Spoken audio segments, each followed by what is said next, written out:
حدیث نبوی ہے کہ حج عرفہ ہی ہے، اس کے بنا حج مکمل نہیں ہوتا۔ اس دن اللہ تعالیٰ اپنے بندوں کو جہنم سے جتنا آزاد فرماتا ہے اتنا سال کے کسی اور دن نہیں فرماتا۔ اس دن شیطان کو سب سے زیادہ ذلیل، خوار اور غمگین دیکھا جاتا ہے، کیونکہ اللہ کی رحمت اور معافی برسات کی طرح نازل ہوتی ہے۔ اسی دن سورہ المائدہ کی وہ آیت نازل ہوئی جس میں اللہ نے فرمایا کہ آج میں نے تمہارے لیے تمہارا دین مکمل کر دیا۔ نبی کریم صلی اللہ علیہ وسلم نے فرمایا کہ سب سے بہترین دعا یوم عرفہ کی دعا ہے۔ اللہ تعالیٰ عرفات کے میدان میں موجود لوگوں پر آسمان کے فرشتوں کے سامنے فخر فرماتا ہے۔ اس دن صرف میدان عرفات والے ہی نہیں بلکہ پوری دنیا کے مسلمان جو خلوص دل سے توبہ کریں مغفرت پاتے ہیں۔ 9 ذی الحج کا روزہ رکھنے سے پچھلے 1 سال اور آنے والے 1 سال کے صغیرہ گناہ معاف ہو جاتے ہیں۔ یہ روزہ ان لوگوں کے لیے ہے جو حج پر نہیں گئے، غیر حاجی۔ جو لوگ حج پر موجود ہیں ان کے لیے عرفہ کا روزہ رکھنا سنت نہیں ہے تاکہ انہیں عبادت اور دعا کی طاقت ملے۔ روزے کی نیت عام روزے کی طرح صبح صادق سے پہلے کرنی ہوتی ہے۔ عشرۂ ذی الحج کے تمام روزوں میں سب سے زیادہ فضیلت اسی روزے کی ہے۔ 9 ذی الحج کی فجر کی نماز سے تکبیر تشریق کا آغاز ہو جاتا ہے۔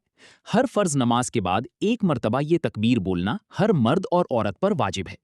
اللہ اکبر، لا الہ الا اللہ واللہ اکبر، اللہ اکبر وللہ الحمد۔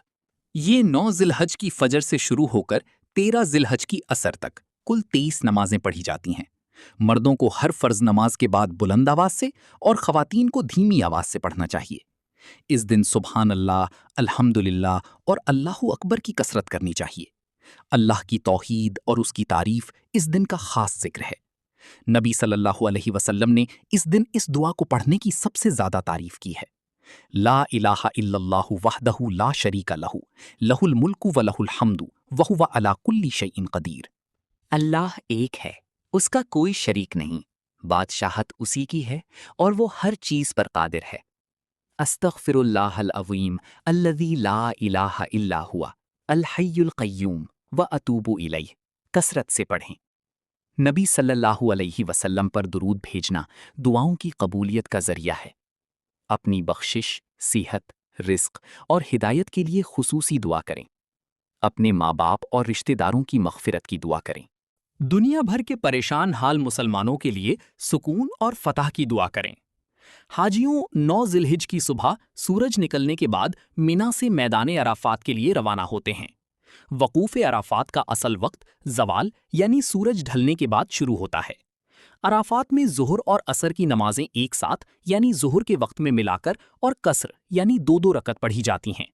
مسجد نمرہ سے امام حج خطبہ دیتے ہیں جسے پوری دنیا میں سنا جاتا ہے۔ حاجی حضرات ہاتھ اٹھا کر رو رو کر اللہ کے سامنے گڑ گڑاتے ہیں۔ سورج ڈوبنے تک عرفات کے میدان میں رہنا لازمی ہے۔ مغرب کی نماز پڑھے بغیر سورج ڈوبتے ہی حاجی مزدلفہ کے لیے روانہ ہو جاتے ہیں۔ مزدلفہ پہنچ کر مغرب اور عشاء کی نماز ایک ساتھ عشاء کے وقت میں ادا کی جاتی ہے۔ سحری کرنا اور روزے کی نیت کرنا۔ نماز کے فوراً بعد تکبیر تشریق کہنا نہ بھولیں۔ صبح کے وقت نفل نمازیں پڑھ کر ذکر میں مشغول ہوں۔ اس مبارک دن قرآن مجید کی تلاوت کے لیے خاص وقت نکالیں۔ آنکھ، کان، زبان اور دل کو ہر قسم کے گناہ اور چغلی سے بچائیں۔